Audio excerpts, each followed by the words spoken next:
यस्त्विन्द्रियाणि मनसा नियम्यारभतेऽर्जुन कर्मेन्द्रियैः कर्मयोगम् असक्तः स विशिष्यते। अर्जुन, जो पुरुष मन से इंद्रियों को वश में करके जब मन में भी वासनाओं का स्फुरण न हो सर्वथा अनासक्त हुआ कर्मेंद्रियों से कर्मयोग का आचरण करता है, वो श्रेष्ठ है। ठीक है, समझ में आया कि कर्म का आचरण करें, किंतु ये प्रश्न खड़ा होता है कि कौन सा कर्म करें। इस पर कहते हैं, नियतं कुरु कर्म त्वं कर्मजायो ह्यकर्मणः शरीरयात्रापि च ते न प्रसिद्ध्येद कर्मणः।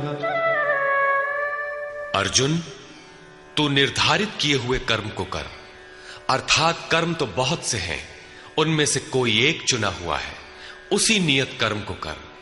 कर्म न करने की अपेक्षा कर्म करना ही श्रेष्ठ है, इसलिए कि करते रहोगे, थोड़ी भी दूरी तय कर लोगे तो जैसा पीछे बता आए हैं, महान जन्म मरण के भय से उद्धार करने वाला है, इसलिए श्रेष्ठ है। कर्म न करने से तेरी शरीर यात्रा भी सिद्ध नहीं होगी। शरीर यात्रा का अर्थ लोग कहते हैं शरीर निर्वाह। कैसा शरीर निर्वाह? क्या आप शरीर हैं?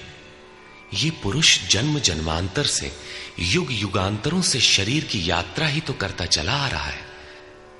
जैसे वस्त्र जीर्ण हुआ तो दूसरा तीसरा धारण किया, इसी प्रकार कीट पतंग से लेकर मानव तक, ब्रह्मा से लेकर यावन मात्र जगत परिवर्तनशील है। ऊपर नीचे योनियों में बराबर ये जीव शरीरों की ही तो यात्रा कर रहा है। कर्म कोई ऐसी वस्तु है जो इस यात्रा को सिद्ध कर देती है, पूर्ण कर देती है। मान ले एक भी जन्म लेना पड़ा तो यात्रा तो जारी है, अभी तो पथिक चल ही रहा है, वो दूसरे शरीरों की यात्रा कर रहा है। यात्रा पूर्ण तब होती है जब गंतव्य आ जाए। परमात्मा में स्थिति के अनंतर इस आत्मा को शरीरों की यात्रा नहीं करनी पड़ती, अर्थात शरीर त्याग और शरीर धारण वाला क्रम समाप्त हो जाता है। अतः कर्म कोई ऐसी वस्तु है कि इस पुरुष को पुनः शरीरों की यात्रा नहीं करनी पड़ती। मोक्ष से शुभात। अर्जुन, इस कर्म को करके तू संसार बंधन अशुभ से छूट